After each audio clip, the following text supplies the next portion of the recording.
కాకతీయ యూనివర్సిటీలో జరుగుతున్న అవినీతిపై విద్యార్థి నేతలు ప్రశ్నిస్తే అరెస్టు చేసి చిత్రహింసలకు గురి చేశారన్నారు బీజేపీ ఎమ్మెల్యే ఈటెల రాజేందర్. 10 మంది విద్యార్థులను పోలీసులు అరెస్టు చేశారన్నారు.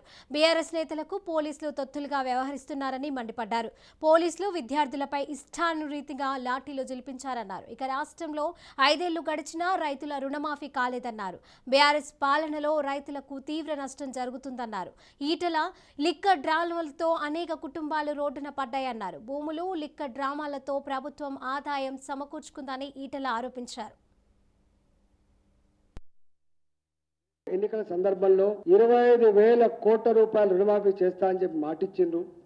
అది కూడా ఒకేసారి చేస్తారని కూడా మాటిచ్చిండ్రు. 2023 డిసెంబర్ 7వ తారీఖుకి ఇవాళ 5 ఏళ్ళు అవుతుంది గడిచిపోయింది. మీరు రుణమాఫీ చేస్తున్నారంటే ఇవాళ రైతాంగానికి ఆ అసలు ప్లస్ మళ్ళా వడ్డీ కలిపితే మనకు డబుల్ అయింది.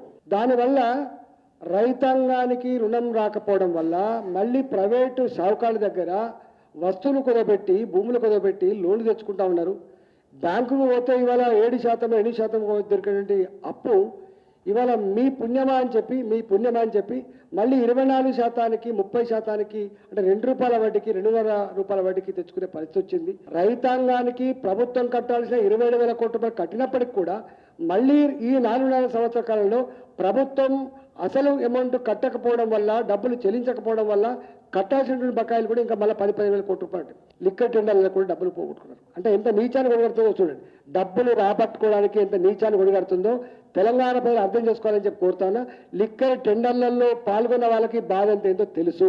అక్టోబర్లో నవంబర్లో రావాల్సిన డబ్బులు తీసుకొచ్చి ఇక్కడ పెడతా ఉన్నాడు. అంటే ఎంత దివాళా తీసింది, ఎంత ఆర్థికంగా దిగజారిపోయింది. ఏ పూటకు ఆ పూటకు తప్ప ఇవాళ ఆర్థిక వ్యవస్థ దిగజారిపోయిందనడానికి ఇది సజీవ సాక్ష్యం.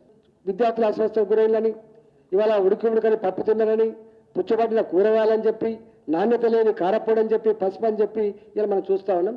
ఇవాళ ఎక్కడ కూడా డైట్ ఛార్జెస్ సకాలంలో రాకపోవడం వల్ల ఇలాంటి పరిస్థితులు కూడా ఉత్పన్నమవుతున్నాయి. ఫీ రియంబర్స్మెంట్ ఇంజనీరింగ్ పూర్తి చేసే వాళ్ళు కానీ, పీజీలు పూర్తి చేసే వాళ్ళకి కానీ, ప్రైవేట్గా చదువుకున్న వాళ్ళకు వాళ్ళు చదువు అయిపోయిన తర్వాత కూడా వాళ్ళ సర్టిఫికేట్ దొరకట్లేదు వాళ్ళకి.